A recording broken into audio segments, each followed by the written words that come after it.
Hello friends, welcome to Kannagi சமையலறை. இன்னைக்கு எல்லாருக்கும் ரொம்ப பிடிச்ச ஒரு தட்டை ரெசிபி தான் பார்க்க போகிறோம். இது என்னோட ஸ்பெஷல் ரெசிபியும் கூட. கைவலிக்க தட்டாம, எண்ணெயே குடிக்காம மொறுமொறுப்பான சுவையான தட்டை எப்படி செய்யறதுன்னு பார்க்கலாம். நான் சொல்லி இருக்கிற அளவுகள் அப்படியே ஃபாலோ பண்ணி செஞ்சு பாருங்க. ரொம்ப சூப்பராக வரும். இங்கே 5 டம்ளர் இட்லி அரிசி எடுத்திருக்கேன். அரிசி எந்த டம்ளர்ல அளக்குறீங்களோ அதே டம்ளர்லயே மற்ற பொருட்களையும் மெஷர் பண்ணிக்கலாம். அரிசியை 2 தடவை தண்ணி ஊற்றி வாஷ் பண்ணிட்டு மூழ்கிற அளவுக்கு தண்ணி ஊற்றிட்டு 3 மணி நேரம் ஊற வச்சு எடுத்துக்கலாம். இங்கே அதே டம்ளரில் 3/4 டம்ளர் பாசிப்பருப்பு எடுத்திருக்கேன். பாசிப்பருப்பையும் கழுவிட்டு தண்ணி ஊற்றி ஊற வச்சிடலாம். பாசிப்பருப்பு நல்லா ஊறினதுக்கப்புறம் தண்ணியை வடிச்சிட்டு இந்த மாதிரி ஒரு துணியை விரிச்சு விட்டு அது மேலே கொஞ்சம் நேரம் போட்டு காய வச்சிடலாம். அப்படியே போட்டோம் அப்படின்னா மாவோட கன்சிஸ்டன்சி கொல கொலன்னு ஆயிடும். அதனால கொஞ்ச நேரம் காய வச்சு எடுத்துக்கலாம்.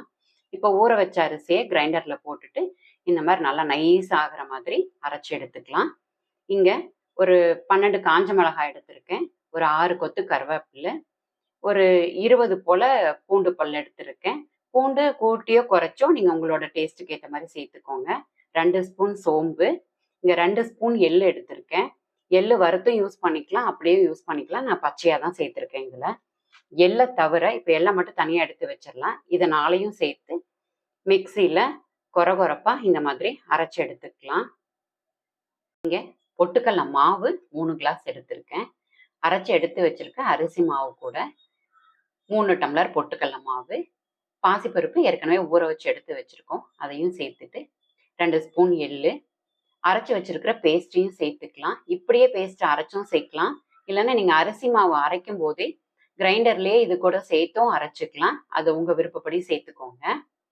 இந்த மாதிரி சேர்த்து செய்யும்போது கொஞ்சம் அந்த கொரகொரப்பா நல்லா இருக்கும் பார்க்குறதுக்கு. அதனால இந்த மாதிரி சேர்த்துருக்கேன்.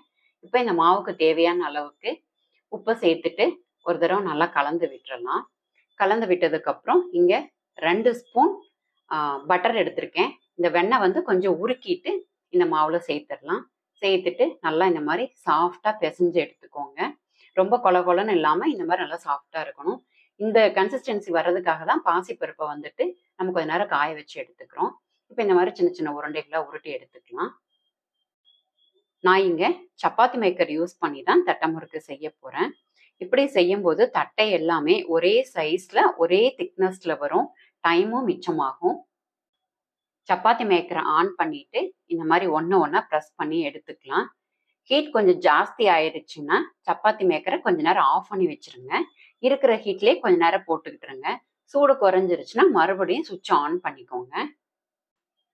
நாம தட்டுறதுக்கு கஷ்டப்பட்டுக்கிட்டு இதை செய்ய மாட்டோம். ஆனால் இந்த மெத்தடில் செஞ்சீங்கன்னா அடிக்கடி செய்வீங்க, கடப்பக்கமே போக மாட்டீங்க. ஆயில் நல்லா சூடாயிருச்சு. இப்போ தட்டி எடுத்து வச்சிருக்க தட்டையை இந்த மாதிரி ஒன்றா சேர்த்து விட்டுறலாம். இது ஏற்கனவே ஒரு 30% குக்காக இருக்கும். அதனால் இது சீக்கிரமாகவே வெந்துடும் உங்களுக்கு. இந்த மெத்தடை யூஸ் பண்ணி நீங்களும் வீட்டில் செஞ்சு பாருங்கள். எப்படி இருந்துச்சுன்ட்டு என்னோட கமெண்ட் செக்ஷனில் சொல்லுங்கள்.